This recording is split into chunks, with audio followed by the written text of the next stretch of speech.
You've been wandering in a cave. Boldly, you've chosen not to use a source of light. You know the creatures here are adjusted to the darkness, and lighting a torch would surely alert you to the presence of the things that dwell within. The mouth of the cave opens to reveal a luminescent fungal garden.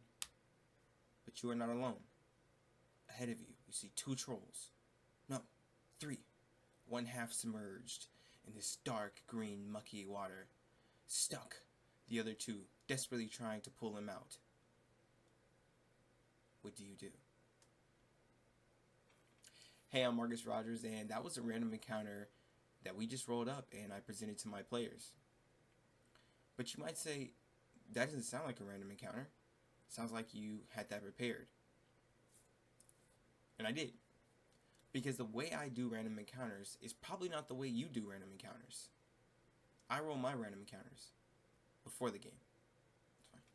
But before we get into that discussion, there's something I want to make sure we're all on the same page about. What an encounter is. An encounter is not just a combat, a random combat that you rolled up or one that you had planned. It's not just that. An encounter can be combat, can be social, can be an obstacle. It's very important to remember. It can be combat, it can be social, or it can be an obstacle. And that's very important when you're rolling random encounters to make sure not everything your players are running into is trying to kill them. But why use random encounters in the first place? You're a creative DM. Why not just make up your own scenarios? They'd be interesting and you'd know them too. No point of bringing the books into this, right? I might have to say wrong on that one. I think there are quite a few reasons to throw in a random encounter every once in a while to your session. But why use random encounters? Well, the first reason I have is you just don't have a lot of time to plan. I know that every once in a while you think you're going to have a day or even two between sessions to plan, especially if you're playing a week between. There's a week between sessions. You think you'll have a day or two to just sit down and grind out the notes and prepare what you need. But sometimes that doesn't always happen. Sometimes you just can't find the time. But what do? Do you just wing it at the table? I believe there's an alternative. Random encounters can be rolled before the game. Same with random magic items. You roll them before the game, and then you have time to just think about how they fit into the scenario.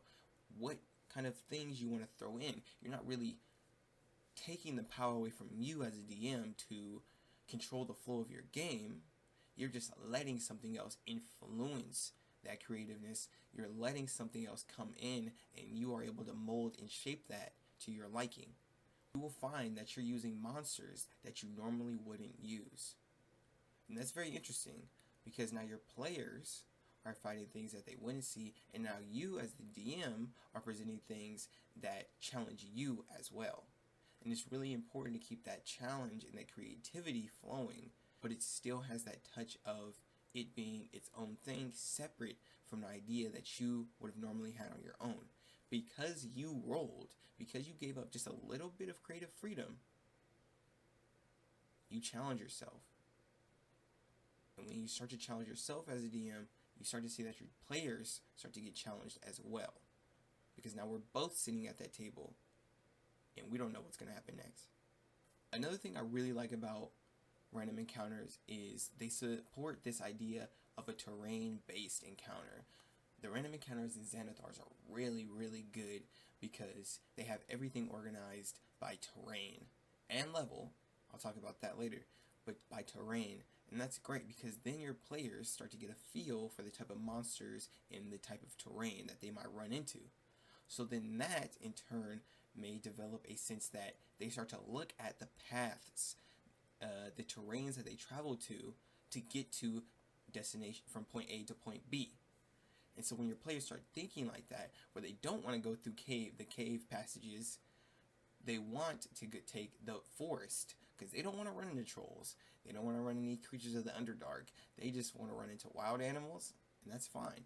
Now your players are taking the initiative to choose their own destiny. The random encounters in Xanathars are categorized by level and terrain. But I don't really like that they're categorized by level. And I feel like this is a topic for a whole separate video, which I'll be doing soon.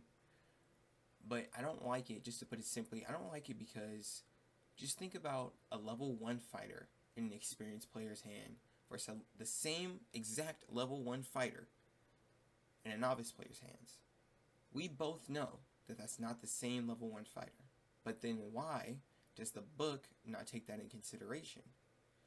I have experienced players. When I roll for random magic encounters, I roll a d4. On a 1, they will encounter something. I'll roll on the chart that's level 1 to 4. On a 2, 5 to 10, and so on. This way, my players are now running into things that they normally might not see at this level. And that's great. You may think, oh, well, you're just letting them run into an ancient dragon at level 5. I think that would be amazing if my players ran into an ancient dragon at level 5, because I cannot wait to see how they respond. Because if they're smart players, they're definitely not going to try to fight that dragon. They might try to hide. They might try to talk to it. They might try to give it a gift. They might try to ask it for information. Your players then have to take different avenues to this encounter. Remember, an encounter is not just combat. So when you roll on that chart and it has level-based encounters, those encounters are balanced, usually balanced, so that if your party was to fight, they would win. Random magic items are great. I really love the ones in the Dungeon Master's Guide, A to Z. Like there hasn't been one I read where I don't think my players wouldn't be interested in it. If I roll randomly, anything I give them, they're excited to have. And I think that's brilliant. That's what you want out of a magic item. Now, when it comes to random magical items, there are some overlapping reasons why you might want to use them. Now, I personally was someone who created all my magical items, and I really liked that. That was really part of the big allure to being a DM, that I get to create this thing and I get to give it to my players, and you just see them use it in ways you just wouldn't expect, and it's great. But you might want to use random magic items just because you don't feel like you're creative. And I do stick to the level system when it comes to the magic random items. It has the tables. Those are also in the DMG. It has the tables that are kind of categorized by level, and I really like those because then it doesn't strictly outbalance or tip the scales when it comes to the fights that they get into. But I do not mind having strong players that have a few more magic items than recommended, because of my philosophy. I don't balance encounters. Another thing that happens when you use random magical items is that your players just become equipped with tools that then let them solve these more difficult, challenging problems that my style of GMing presents. That I'm not balancing the world to them, so they need more tools and more ways that they can go around that isn't just combat. And so when I roll for the random magical items and they get things like a boat that comes in this like a square, and that all you have to do is speak and it unfolds, it's not good in combat.